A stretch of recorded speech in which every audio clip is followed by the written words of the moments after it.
What's up, guys? Ian here again, with my Forum Novelties Jester, technically Paleface and Co. Jester, a recast, replica, whatever you want to call it. And now this is not an original, but I don't totally even think I need an original to do this video.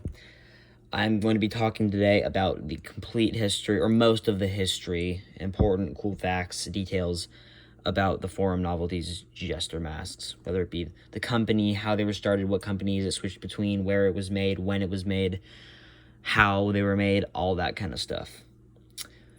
So, we will start at 1992, maybe 92. I don't know for sure, and I probably could have asked around before I made this, but I'm just going to go off assumptions. These started out being made by American Novelties. That was the company before Forum Novelties. And it was called American Novelties. Not many people know about that or have heard about it. But eventually they changed the name to Forum Novelties. And there was a guy named Ray Hiekes sculpting these. Most people who like these a lot and watched videos on them probably know about Mr. Hiekes at this point. Did I say Hike before this? I hope I said Hikes, because that's the correct way. I have some people, I've heard AJ say Hike before. I do believe it is Hikes. I'm almost 100% sure it's Hikes. But this was sculpted by Ray Hiekes. Ray, R-A-Y, Hiekes, H-E-I-K-E-S, I believe. So Ray Hiekes, very talented sculptor, sculpted many props and masks for Forum Novelties back in the day, and American Novelties and all that. And this is just an immaculate sculpture. Obviously, this isn't a sculpture, this is the mask, but when this was sculpted, I honestly can't even imagine how much clay this took, or sculpting the entire thing, molding it. I mean, the mold for this thing must be crazy. But, yeah, Ray, I'm assuming, sculpted this in 1992. With American Novelties, and then, or was it American Novelties at that time? I believe it was.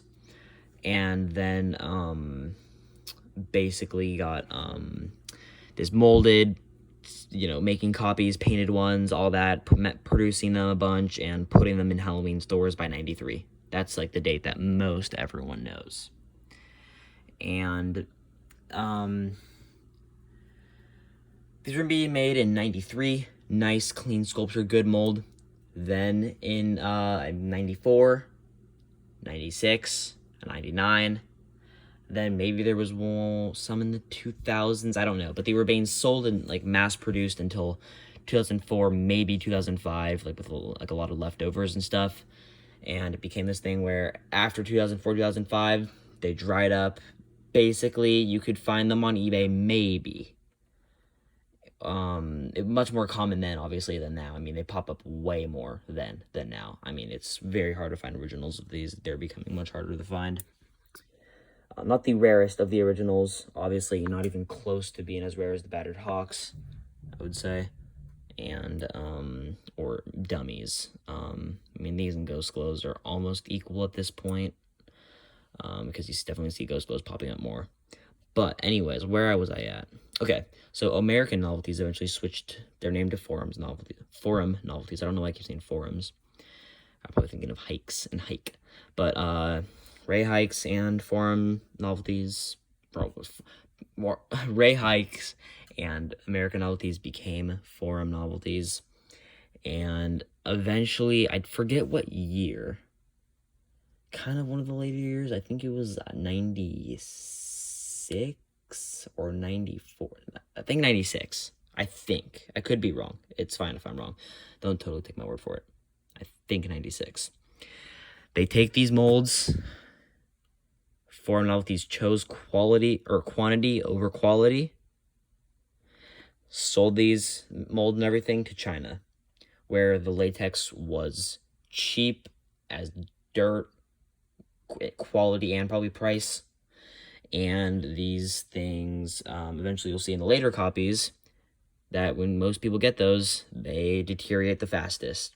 They're being produced, pretty good. I mean, the latex that Forum Novelties was using was probably not as good as the one we have today. Not Monster Maker's quality like that there, or anything like that.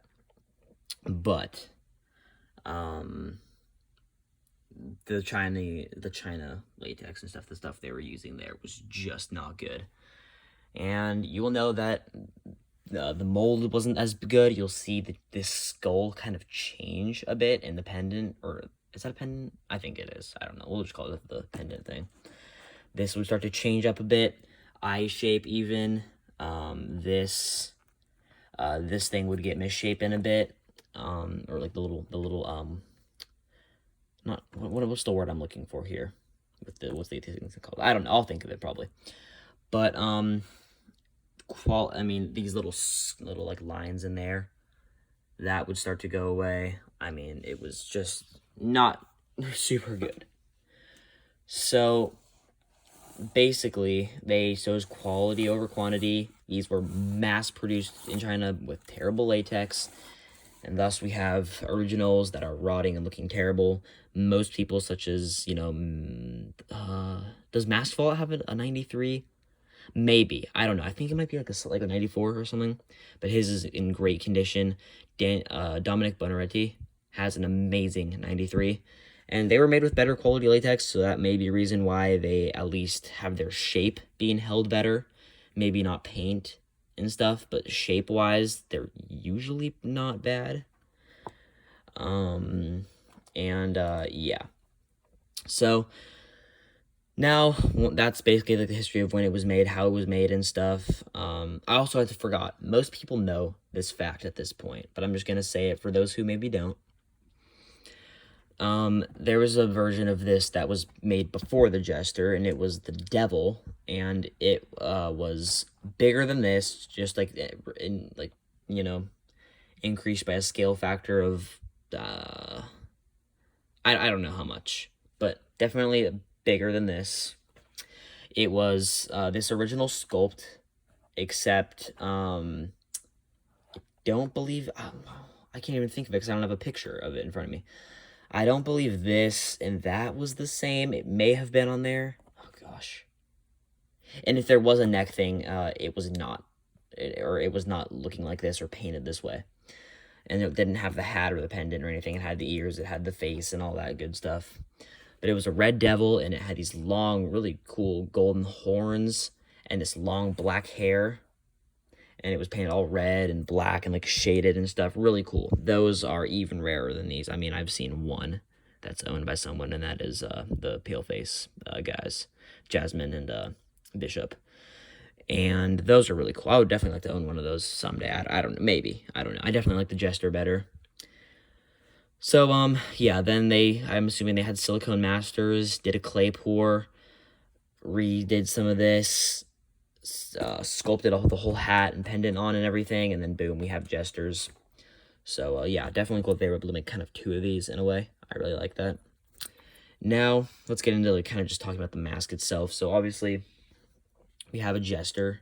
You can just tell that it's a Jester basically by the hat and these bright colors. You get this almost bluish, like lavender, purplish over here, red underneath there, yellow. Some people don't even know this, that there was a back little sort of, we'll call it hat horn if we want to do that. A back one of those right here.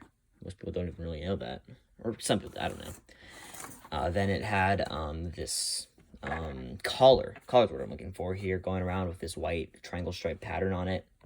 This cool little pendant sort of thing on it. I don't know what we want to call that. A long neck going all the way down to there. This little chin that was somewhat inspired, I believe, by, mostly inspired by Egyptian pharaohs back in the day when they were buried. They would have those on their chins. And then this cool little pendant here. I've heard that with originals, the rotting starts on the silver on these. For some reason, not sure why, but apparently the rot picked that place to start. It's really cool. I mean, it's like the Jester had a silver pendant, and then this skull comes bursting out of it, and like the ground on it is like cracking. You can see the shoulder peeking out, and there's like a hand coming out of it. I think it's a super cool and sinister design there. And then we've got the face, of course, and the ears. The ears getting all pointy and elfy-ish. And we've got this just curled up mouth just with this creepy smile on it, and the eyes are looking just very menacing. It's got these blue highlights in areas of it. You'll notice on like, some used to have some on the mouths. They would be all over the place, but I mean, you can see a tiny bit on the chin and mainly on the eyes out there. I think that adds a lot of cool stuff to it. It was done with white. Some were more white than others. They were a bit yellowed and stuff eventually. Just really great airbrushing and paintwork on these things. Eventually, of course, it did get cheaper in quality and stuff. And with these things, you can see that it's a bit misshapen. But the reason for that is that this is such a big mask, it's almost hard to carry its own weight. I mean, this is a heavy thing. I mean, very, very big. I mean, this is like my hand up against it, kind of. I don't know what kind of view that would give you of it.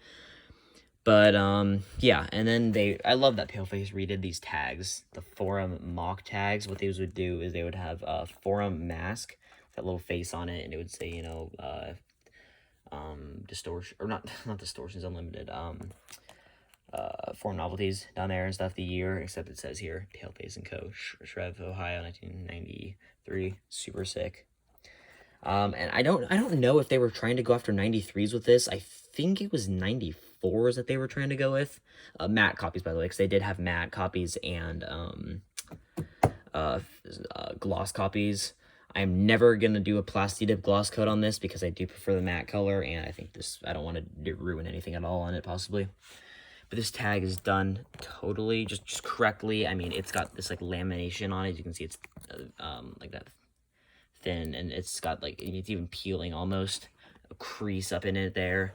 I mean, it just looks totally vintage. I mean, I can't even imagine walking into a store, seeing one of these hung up on something like that, and then just walk in and you buy one of these. I mean, it's got everything on the back there. Improving fit, the caution, what age should wear it, who it was distributed by, and yeah, just a classic piece. Really, really cool. I mean, it's I think the best Jester mask and the best mask ever. I've rambled on about that in the last video, so I don't really need to say that anymore. But yeah, and what was I gonna say? I don't know what I was gonna say. But I've said a good amount about it. I think this was informative. Hopefully it was informative and helpful to anyone who likes these masks and wants to know more about them.